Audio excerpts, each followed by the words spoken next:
we're going to be reading Town Mouse, Country Mouse. This one is by Jan Brett, and I think there are a lot of versions of this story. It's a really old tale, so this is a cute version. It has really pretty illustrations. Town Mouse, Country Mouse. One morning, a town mouse woke up shivering from a dream about the kitchen cat who prowled the house. "I need a vacation," he said to his wife. "Let me take you to the countryside where I was born. Life is quiet and peaceful there. The sun shines brightly every day and the air is so clear that you can see the stars at night.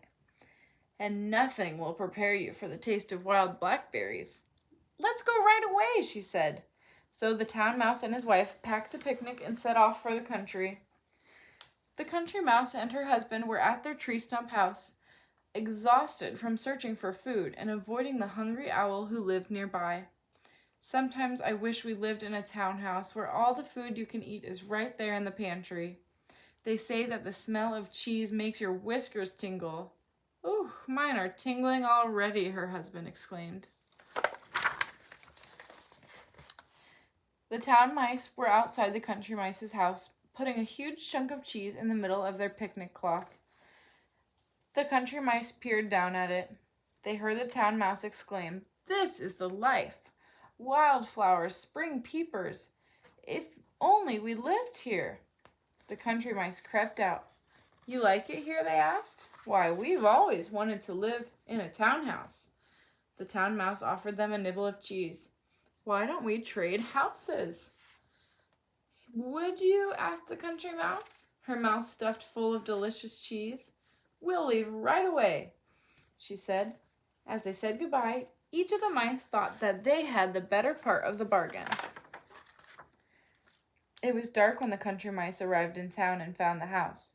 They tiptoed inside and wandered into the sewing room, where they found what they thought was a sumptuous bed, and fell sound asleep.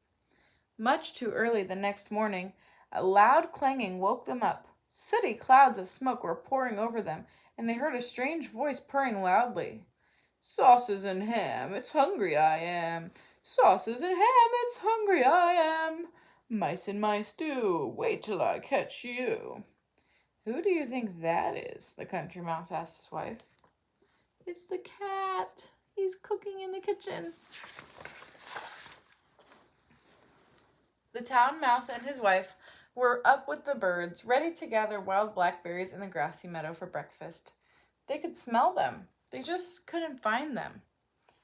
As the town mouse's wife turned to remind her husband to remember the way home, she felt a large wet drop on her head.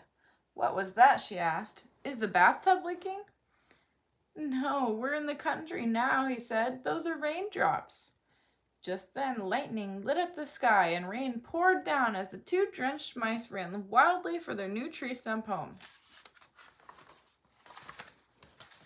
The country mice were looking forward to their first splendid meal in the pantry. "I'm sure there is ham in the ice chest and rolls in the bread box. But the best smell of all is coming from up there," the country mouse told her husband.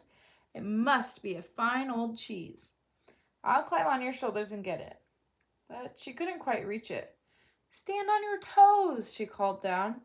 But just as she got a hold of the cheese, her husband lost his balance, the top slammed down, and she was left hanging by her tail. Help me, I'm caught." Back in the country, the town mouse had just put on dry clothes. He was especially proud of his bright new jacket.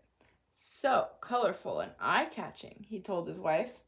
"Let's stroll in the forest. We'll come back loaded with acorns and hickory nuts." But their walk was soon interrupted. The town mouse's colorful coat was so eye-catching that it caught the eye of a curious blackbird. And if his wife hadn't held him by his foot, he would have been carried off. Oh my word. Not far away in town, the country mouse felt his wife's silky tail. "Nothing's broken," he said. But when he looked in her eye, he saw how sad and discouraged she was. "I know something that will cheer us up," he said. "Follow me." He had spied a small window up above the pantry shelves. Together they climbed higher, higher. When they reached the top, he rubbed away the soot, and they looked out at a piece of blue sky. "Doesn't it look like home?" the country mouse asked his wife.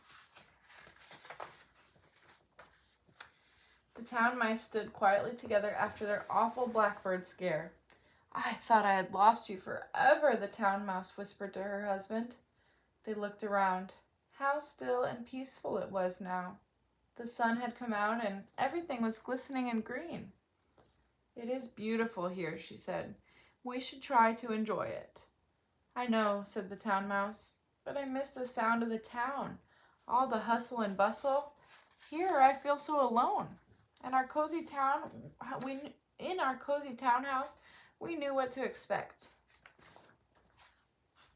The country mice knew to stay at home in the thunderstorm, and they knew what to expect from the hungry owl. But soon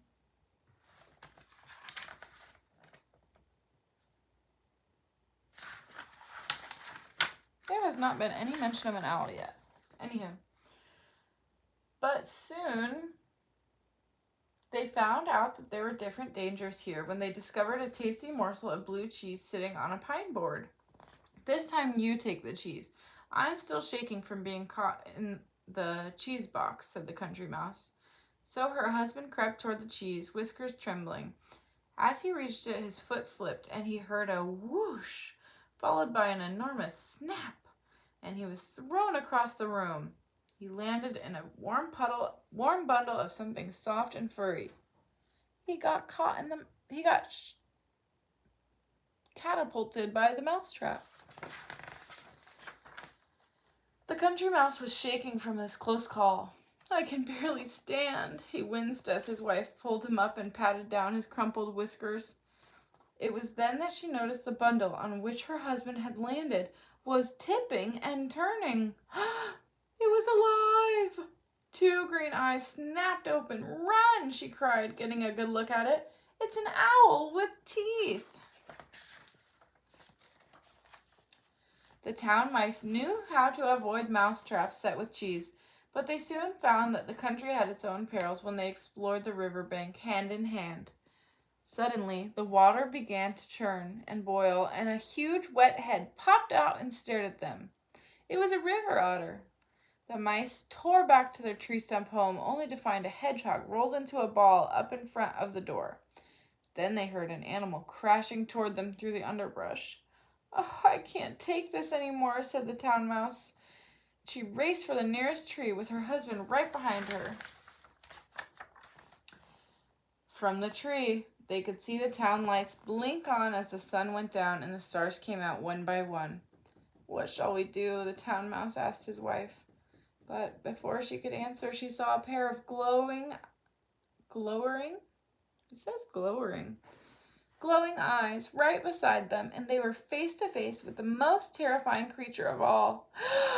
"A cat with wings!" shrieked the town mouse. "Oh, that's it for me!" his wife cried, and they ran down the tree and toward the town as fast as their legs could take them.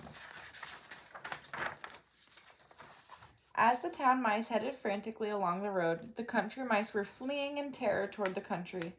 Their paths crossed, but neither saw the other. They were so frightened. Even the sky seemed to be falling down on them. The country mice didn't stop running until they could see the tree stump in the distance. The cat and the owl ran into each other too. The town mice kept on running until they reached their townhouse. The musty smell of old wood, the smoke from their kitchen, all seemed wonderful. Even the street sounds outside sounded cheerful and friendly. "Oh, there is no place like home," sighed the town mouse, and he and his wife settled into a warm old slipper. There's no place like home. Atop their cozy tree stump house, the country mouse and her husband looked up at a full moon shining down on them. They sighed happily. "We missed you," they said together. Back on the road, the cat and owl had knocked each other out when they collided head-on. The cat, slowly waking up, touched his bruised head gingerly. He looked up to see the owl brushing himself off. It was then that he had an idea. "Owl, how would you like to trade places with me? I've always wanted to try the simple life in the country. The end. Thank you, Town Mouse, Country Mouse, and thank you